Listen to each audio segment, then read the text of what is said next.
ห้าหกเจ็ดแปดเก้าเงินเจ้าน้ำอ้ายเหลือเก้าเนาะ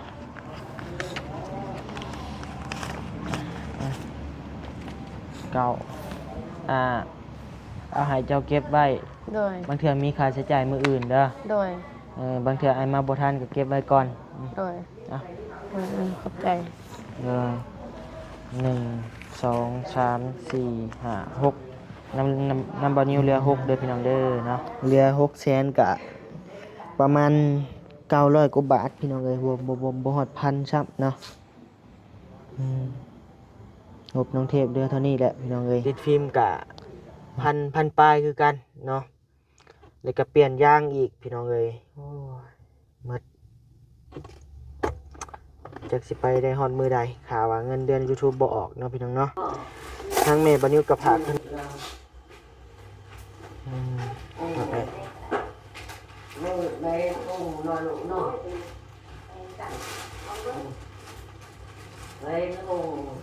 คือว่ามื้อเช้าบ่าวมาใช้ก็เอาคำน้ำเจ้าเอาให้หมดแล้วเกลี้ยงเรียบร้อยบ่แม่นเพราะว่าตอนใช้บินไผบินยามมื้อเช้าเดี๋ยวไปเอามาให้โดยเอามาให้อ้ายเนี่ยทำมาให้เจ้าเนี่ยเลยเอาขอขอบคุณขอบใจผู้ใหญ่ใจดีสุขุทุกคนเนาะที่ว่าเอามาสอยน้องเนาะขอให้เพิ่นสุขภาพร่างกายแข็งแรงให้หั่งให้มีบ่ให้เจ็บไข้ได้ป่วยเนาะเพิ่นทั้งใดก็ขอให้เจอแต่สิ่งพออยู่มีแห้ง ให้หั่งให้ แข็งแรง หั่งให้มีบ่ให้เจ็บไข้ได้ป่วย พอเจ็บใครได้ป่วย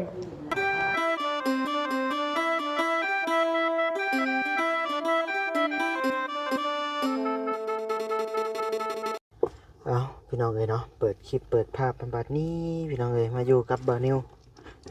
คือเก่าคือเดิมนะพี่น้องเนาะเปิดคลิปมาก็อยู่รถอยู่ล่างเด้อพี่น้องเด้อเนาะโอ้ยพี่น้องเอ้ยมื้อนี้ซาดวะนาวนะพี่น้องเนาะอยู่ทางฝั่งลาวเฮาหรือว่าอยู่ทางเมืองลาวเฮาซาดวะนาวพี่น้องเอ้ยหนาวแห้งพี่น้องเอ้ยเนาะพี่ลึกว่าหนาวพี่น้องเอ้ยเบิ่งเดี๋ยวบนนิวสิเปิดอุณหภูมิให้เบิ่งนะพี่น้องเนาะ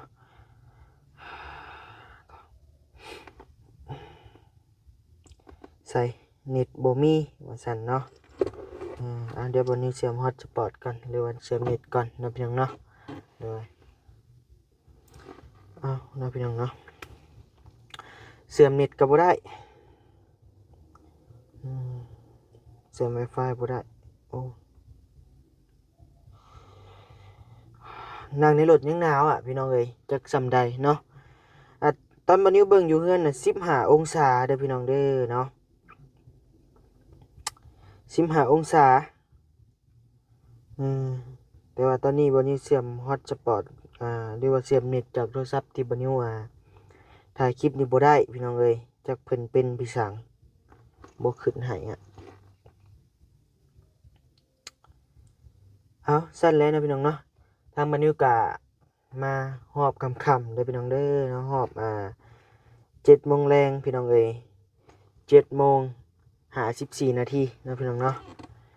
มาบัดนี้ก็ได้มาเยี่ยมมายามทางแม่น้องเทพก่อนนะพี่พ่อแม่พี่น้องเนาะมื้อนี้ก็หายหน้าหายตาไปเบิดมื้อบ่นิ้วก็ได้พี่น้องเอ้ยนี่แหละไปเปลี่ยนกระจกเบื้องนี้พี่น้องเอ้ยกระจกเดิมติดรถมันแตกนะพี่น้องเนาะมันหลายปีแล้วมันเสื่อมคุณภาพบ่นิ้วกดลงสิกดขึ้นรถแตกตัวรถพี่น้องเอ้ยก็เลยว่าเสียเงินไปอย่างบ่มีเหตุบ่มีผลพี่น้องเอ้ยเสียเงินไปแบบบ่เต็มใจอยากเสียปานใดพี่น้องเอ้ยเงินคำแก้วก็แฮงบ่อยากมีอยู่บัดนี้ก็ได้เนาะเงินคำ YouTube ก็ยังบ่ทันได้ออกพี่น้องเอ้ยมีแต่ว่ารอกับรอกะรอจนท้อจนเมื่อยแหละบัดนี้ก็ได้เนาะแต่ก็อย่ามันพี่น้องเอ้ยท้อบ่ถอยแล้วก็พอพี่น้องเอ้ยจังได๋จักมีได้มื้อหนึ่งจักว่าสิถอยไปจักเนาะพี่น้องเอ้ยมันต้องได้ไปก็ได้ขับเคลื่อนด้วยเงินด้วยคำพี่น้องเอ้ยมื้อนี้ก็หมดไปอยู่โอ้หลายพันเลยพี่น้องเอ้ยเปลี่ยนแว่นนี่ก็พันปลายติดฟิล์มอีกติดฟิล์มก็พันปลายคือกันเนาะแล้วก็เปลี่ยนยางอีกพี่น้องเอ้ยโอ้หมด จักสิไปได้ฮอดมือใดข่าวว่าเงินเดือน YouTube บ่ออกเนาะพี่น้องเนาะทางแม่บ่นิวก็ฝากขนมมาฝากขนมโดนัทน้อยมาให้น้องเทพกับน้องไทยว่าซั่นนี่ก็ฝากเสื้อแขนยาวมาเนาะพี่น้องเนาะให้แม่น้องเทพแน่เลยก็ให้เพิ่นเลือกใส่กันนั่นแหละพี่น้องเอ้ยเนาะอันนี้ก็เป็นเครื่องของแม่บ่นิวเองเนาะพี่น้องเนาะที่ว่าเราเก็บให้โดยเฉพาะเลยเก็บที่ว่าตัวเราบ่ได้ใช้เราเก็บให้โดยเฉพาะเลยพี่น้องเอ้ยนี่แหละเนาะเสียลงไปให้เพิ่นแล้วก็มาถามไทยเรื่องอาการเพิ่นเป็นใดแล้วเนาะพี่น้องเนาะเราเบิ่งเราชมนำกันเด้อพี่น้องเด้อเนาะมื้อนี้ก็บ่ได้มาหาเพิ่นหมดมื้อพี่น้องเอ้ยน้องเพิ่นก็ไปซื้อค่ายาเงินบ่พอก็บ่นิวโอนให้เนาะบ่นิวเอาเงินบ่นิวแหละโอนให้ก่อนเนาะแล้วว่าจังไดเดี๋ยวบ่นิวหักเอาก็ได้บ่เป็นหยังดอกเนาะพี่น้องเนาะไปเนาะพี่น้องเนาะจะกินข้าวกินน้ำกันแล้วบ่หรือว่าแนวใดก็ยังบ่ฮู้เนาะพี่น้องเนาะไปน้องเอ้ยไปพี่น้องเอ้ยไปเลือกลายจะเป็นอะไรเมื่อปะกันเลยพี่ยักษ์เนาะพี่น้องเลย บ่ได้มาหาหมดมือดำมือเลยพี่ยักษ์ตาดำงาม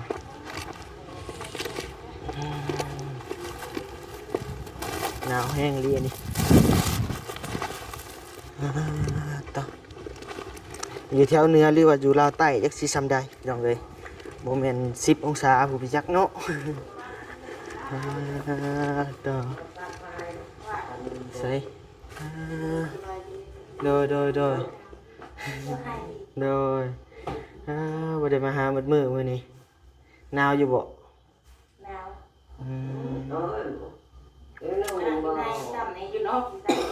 แม่เอาส่งเสื้อแขนยาวนี่อ่ะแม่เรียกมาให้โดยอ่ะขนมใช้ยังบ่อาบน้ำอยู่บ่อันนี้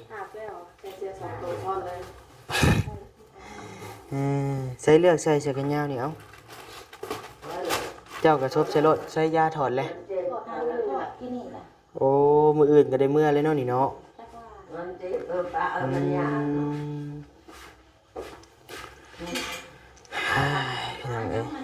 ใส่เลือกใส่ไม่หนาวเลยเลือกใส่รถนี่ครับ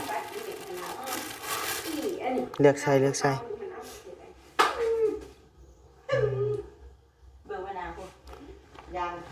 ทางไม่เท่ากันยังบ่เศร้าบ่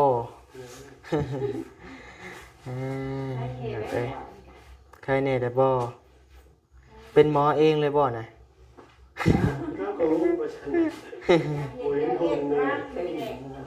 มันเช็คหมอบ่เฮ็ดคอยเฮ็ดเองแล้วอ่ะ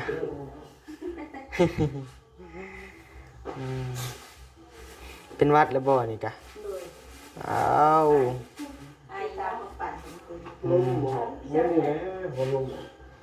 แม่นหนาวแห้งลีนี่16-15 องศามื้อนี้อะไรแม่นเมื่อวานนี่ยังบ่ได้แม่นเลือกใส่ไหมครับเทพเลือกใส่เลือกให้แม่ใส่แน่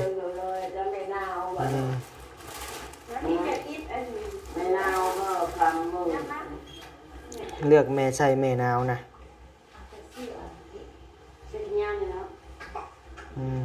เป็นเสื้อของแม่เฮานี่แหละอันนี้นะแล้วเลือกให้หนาวอ่ะลูกจะหนาวอ่ะลูกหยอกลามันจะเป็นวัดปีแต่กูเป็นวัดแม่เป็นวัดไว้ไอ้เนี่ยเป็นวัดเราจะเป็นวัดมันบางโพดหำนี่เอาตัวนี้นี่เลือกให้แม่ใส่ก็ได้นี่นั่งลงคือนาเลยนี่ใส่ตัวนี้โลดนั่งก้อนนั่งก้อนเอาเสื้อบางๆใส่กับซัมบ่ได้ใส่อีกแหละนั่งลงนั่งก้อนตัวนั้นก็อุ่นนี่คำมือลูกน้อยอีกแล้วมาข้ามบ่น้อยตีน้อยเนาะมาข้ามมาหอมบ่เรามือในตู้นอนลูกเนาะในตู้คือว่ามื้อเช้าบ่าวพระชัยก็เอาคำมาให้บ่เสือ แม่มึงเนาะไปเฮ็ดหุงเนาะมื้ออื่นละแจ้งตายไข่ก็ตายโลโอ้ตายกรรมไปเมื่อ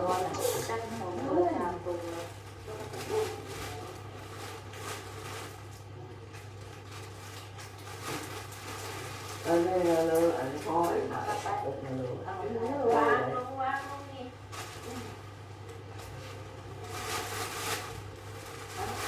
ใส่เพราะมันอุ่นผ้าห่มกับบางๆนี่พี่น้อง แล้วมาการบริโภค มืออื่นก็ได้ออกแล้วมืออื่นมีแต่เจ้าดีแล้วบ่ใครเนี่ยแล้วบ่พอเมื่อแล้วบ่มีแต่มืออื่นบอกหมอเด้อเขียนใบออกของหมอเด้อมืออื่นประมาณ9 โมง 10 โมง50มาเอาเมื่อถือว่าใครแน่แล้วนะพี่น้องเนาะ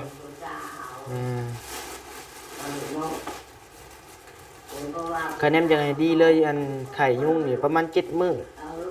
7 มื้อหรือว่า7-8 มื้อก็มันขับถ่ายออกเด้มันกินน้ำหลายๆใส่น้ำเกลือกินน้ำหลายๆก็ดีอยู่ดอกไข่ยุ่งนี่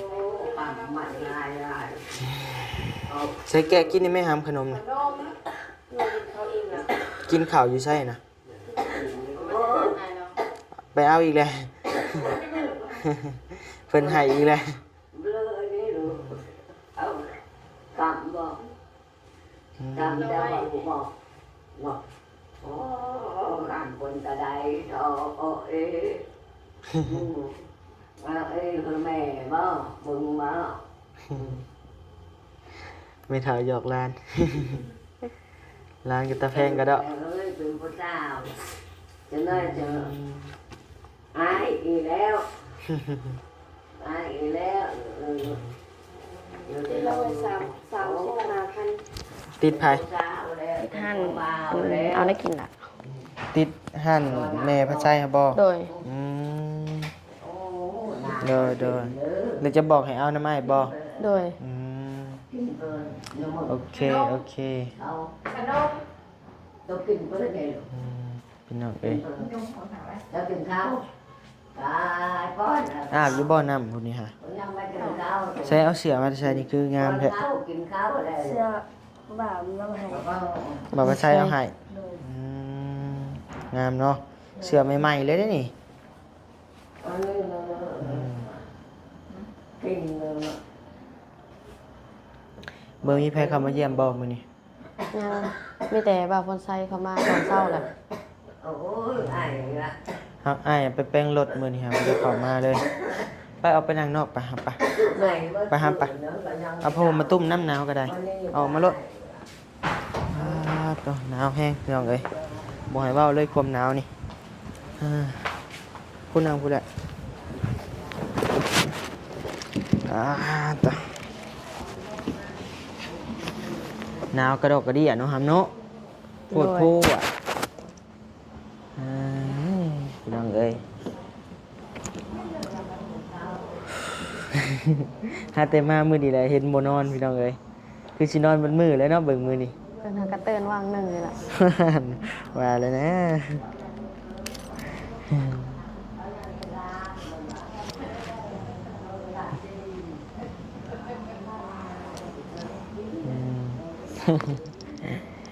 เป็นจังไดนอนห้องหมอ2 มื้อบ่ โดย 2 คืนบ่สองบ่ 3คืนนี่แหละ 3 คืนนี่ได้เนาะ โดย โอ้เพิ่งเติบพี่น้องเอ้ยนั่นแหละอันนี้มันได้มาแล้วก็ได้เดี๋ยวเป็นสไตล์นี้โลดพี่น้องเอ้ยก็ดีแล้วเนาะมานอนกับแม่เศร้าแม่ดีเนาะ โดย ดีกว่าบ่มา คำบ่มาก็จักสิเป็นแนวใดต่อแล้วเนาะ จักสิว่าแนวใดแล้วบ่มาก็ได้ เพราะว่าอาการตอนมาก็เรานักเติบได้พี่น้องเอ้ยเนาะถือว่าดีเศร้าแล้วเนาะบัดนี้ถือว่าใครแน่ไปเติบหนึงอยู่พี่น้องเอ้ย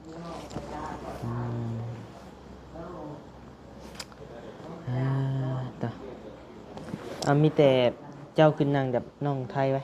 นั่งดีๆงามๆอาจสิให้เจ้าสิมีค่าใช้จ่ายอีกบ่เนาะหรือว่าแนวใดเนาะ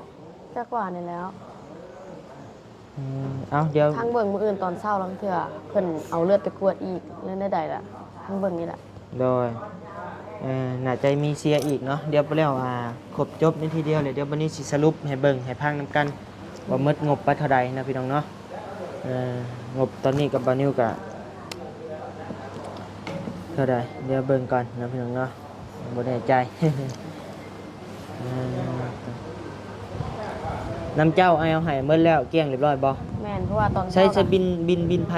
บินยาม นี่ เช้า เดี๋ยวไปเอามาให้ โดยเอามาให้อ้ายเนี่ย โดย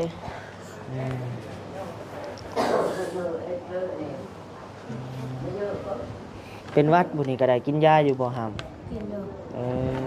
อันนี้บินเช้านี่180แล้วก็ตอนเช้าน่ะก็อีก65แล้วก็ค่าเข็มตอนเช้าอีก 4,000 โอ้มันบ่มีบินบ่ตัวน่ะ บินอยู่น้ำหมอเพิ่นเอาไป โอ้ เพราะว่ามันอยู่ในแถวนั่นล่ะบ่ได้หา โดยโอเคเนาะพี่น้องเนาะมีแต่เอาแบบคร่าวๆก็ได้แหละบ่เอาละเอียดนี่หมดหลายอยู่พี่น้องเอ้ยหมดหลายอยู่จ่ายมาลิกมาย่อยพี่น้องเอ้ยค่าอยู่ค่ากินน้องเพิ่นมานิ้วก็เอาเงินแม่นให้อยู่เนาะอ่ะเดี๋ยววันนี้สิเก็บเมียนเนาะหมด280,000ตัวนี้เดี๋ยววันนี้สิเก็บรวบรวมมาเบิ่งยามกลับบ้านกลับช่องนะพี่น้องเนาะเอาผักน้องเทพขอมขอบใจผู้ใหญ่ใจดีที่เพิ่นผากเงินผากคำมาให้ โดย แต่ชุดก่อนน้ำแน่เนาะมื้อนี้ก็เป็นมื้อที่ว่าเป็นมื้อดีมื้องามเนาะเพราะว่าทั้งแม่น้องเทพก็ได้ช่วงได้เช้าแล้วพี่น้องเอ้ยใครแน่ลดลงแล้วมีแต่เมื่อผักโตอยู่อยู่เฮือนอยู่ซ่านมื้ออื่นเนาะพี่น้องเนาะมีแต่มื้ออื่นทั้งบ่นิวสีเมื่อนำโตเมื่อส่งเนาะพี่น้องเนาะอยู่บ้านอยู่ซองเพิ่นพู้นแหละพี่น้องเอ้ยไปพักเช้าอยู่บ้านอยู่ซองเนาะถ้าว่าจินอนห้องหมอกะเรื่องเงินเรื่องคำเฮากะคือหัวแหละพี่น้องเอ้ยบ่ลงบ่ลายเนาะเอาผักเจ้าขอขอบใจผู้หลักผู้ใหญ่ใจดีหมดทุกท่านที่โอนเงินโอนคำมาให้เจ้าเนี่ยเนาะ โดย เอา ขอขอบใจผู้ใหญ่ใจดีสุขูทุกคนเนาะที่ว่าเอามาสอนน้องเนาะขอให้เพิ่นสุขภาพร่างกายแข็งแรงให้หั่งให้มีบ่ให้เจ็บไข้ได้ป่วยเนาะให้ทั้งใดก็ขอให้เจอแต่สิ่งดีๆให้ปลอดภัยเด้อสาธุ ถูกน้องไทยเบิ่ง เขาบอกได้ บ่ได้ก็เฮ็ดเว้าเอานี่แหละอยู่ดีไม่แห้งแหละเพิ่น ขอให้ เพิ่น ใจดีพออยู่ดีมีแห้ง ให้หั่ง แข็งแรง หั่งให้มีบ่ให้เจ็บไข้ได้ป่วย คนเจ็บใครได้ป่วยโอเค ก็เว้าเป็นอยู่ปากบ่ได้กึก มีแต่ว่าบ่ได้บ่น้อยเนาะแบบเพิ่นอยู่แต่ต่างประเทศผู้ฝากเงินมาให้เจ้ายังได้ คำเว้าสิบ่ได้บ่น้อย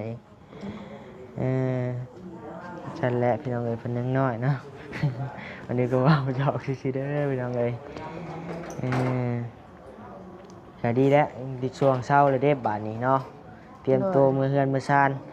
ทั้งพ่อทั้งแม่ทั้งพ่อทั้งแม่เฒ่านั่นนี่ก็จักเป็นอยู่จังใดเนาะ โดย บ่ได้โทรบ่ได้โทรถามบ่ ก็โทรถามเอื้อยอยู่ เอ้ยว่าแนวใด เอื้อยแล้วก็ใครแน่มันก็บ่ได้บ่มีอยู่ล่ะเอื้อยแล้วก็มาเบิ่งมาเยี่ยมอยู่ โดยก็ดีแล้วเนาะ โดย เดี๋ยวทางบัดนี้ก็สินั่งน้องๆเพิ่นจักเล็กจักน้อยแล้วก็สิออกเมื่อแหละพี่น้องเอ้ยหนาวแห้งลีนี่ เย็นแฮง เย็นแห้งจนว่าเนาะมือแม่เจ้าบ่ได้เป็นหยังบ่มื้อ เราไปเข้าห้องน้ำพุ่มหนึ่งกับมือแบบมือขาวมือซีดแบบเพื่อนในหู คือเก่าหาได้ แม่นเวลามันถึงเย็นมันก็เป็นนั่นแหละ โดย เข้าห้องน้ำประมาณ2-3 นาทีมืออะขาวเป็นคอเลย โอ้ ไป2 เทื่อขาว2 เทื่อแบบมันซีดเลือดบนแลนนะเลือดมัน โดยมันถือความเย็น แม่น มันเลือดเหนียวว่าพี่น้องเอ้ยมันเป็นส เจ้า ไต ว่า ล์ เลือดเหนียวแล้วมันเย็นแล้วมันจับกันเป็นก้อนแล้วเลือดมันบ่ไปเนาะวันนี้ แม่นอาญานประมาณนั้น แต่เวลาเราเข้าบงอุ่นเนี่ยมันก็ไข้แน่ แต่ว่ามือคนปกติกะยามหนาวก็อยากซีดๆอยู่ได้พี่น้องเอ้ยมันยามร้อนก็สิบัวๆอยู่ทางบัดนี้ก็ได้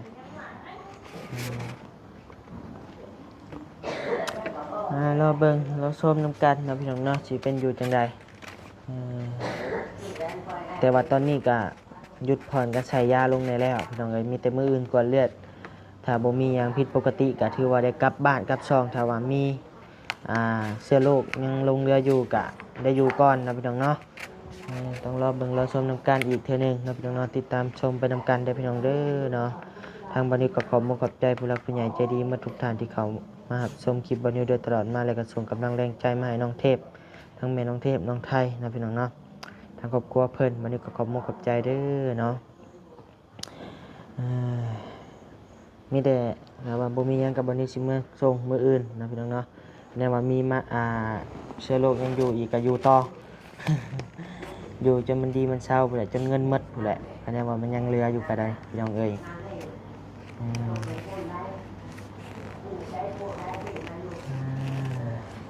ทางบาลีก็ยังบ่ได้มาเนาะ โดย ทางบาลียังอยู่เฮือนน้องสายฟ้าอยู่พี่น้องเอ้ยทางหนาวทางลมเมืองลาวก็ได้ใครแต่หิมะบ่ตกพี่น้องเอ้ยหิมะตกนี่แปลว่าอยู่บ่ได้เลยนะบ่นิวนี่ยอมเลย มีทั้งแม่หักเพิ่นส่งมาแม่สวรรณีเพิ่นส่งมาเนาะหิมะตกทางบ้านเพิ่นทั้งอยู่ทางเมืองนอกผู้แหละเมืองนอกเมืองหน้าผู้แหละพี่น้องเอ้ยหิมะตกทางบ้านนิวนี่เป็นแนวนั้นอยู่บ่ได้ดอกเนาะแข็งก่อนยอม ขนาดว่าซันนี่16 องศาก็ยังว่า16-15 องศาก็ยังว่าอยากแข็งเลยพี่น้องเอ้ยย่างมาแต่เฮือนจะว่าป้าโตว่าซั่นย่างมาขึ้นรถก่อนจนว่า อุณหภูมิตกรถก็ได้เอาซั่นเลยเด้อเนาะทางอ้ายก็สิได้ทางวันนี้ก็สิได้จบคลิปเพียงสำนี้เด้อพี่น้องเด้อเนาะมาเยี่ยมมายามน้องเทพเดี๋ยวเงินตัวที่เป็นหนี้แม่น้องพระใจเดี๋ยวอ้ายสิไปจ่ายให้เด้อ โดย เดี๋ยวสิไปจ่ายให้ก็จังหน่อยก็สิเมื่อและนางลินน้ำน้องเพิ่นน้อยหนึงเล็กน้อยแล้วก็สิเมื่อแหละบัดนี้ก็ได้เนาะนี่แต่มื้ออื่นพุ่นแหละจังว่ากันอีกเทื่อนึงนะพี่น้องเนาะได้อยู่เบิ่งสิเอาเงินให้ทางน้องเทพก่อนนะพี่น้องเนาะ1 2 3 4 5 6 7 8 9เงินเจ้าน้ำอ้ายเหลือ9เนาะ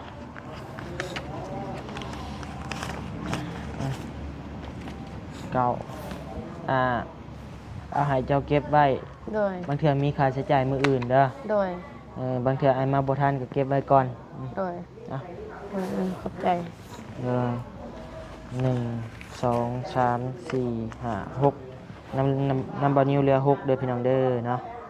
เหลือ6แสนกับ6แสน20กว่าพันนี่แหละพี่น้องเอ้ยอย่างเอ้ย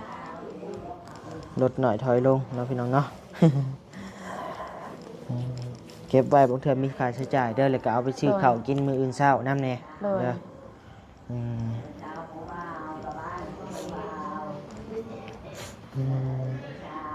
เหลือ6แสนกะประมาณ900 กว่าบาทพี่น้องเอ้ยบ่ฮอดพันซับเนาะงบน้องเทพเดือเท่านี้แหละพี่น้องเอ้ยเอาเนาะอยู่ดีมีแห้งพี่น้องเอ้ยความเจ็บบ่ได้ความไข้บ่มีปรารถนาสิ่งใดขอให้ได้สิ่งนั้นสมความมุ่งมั่นปรารถนาอย่าเจ็บอย่าจนลำรวยๆเด้อพี่น้องเด้อเนาะอยู่ดีมีแห้งโดย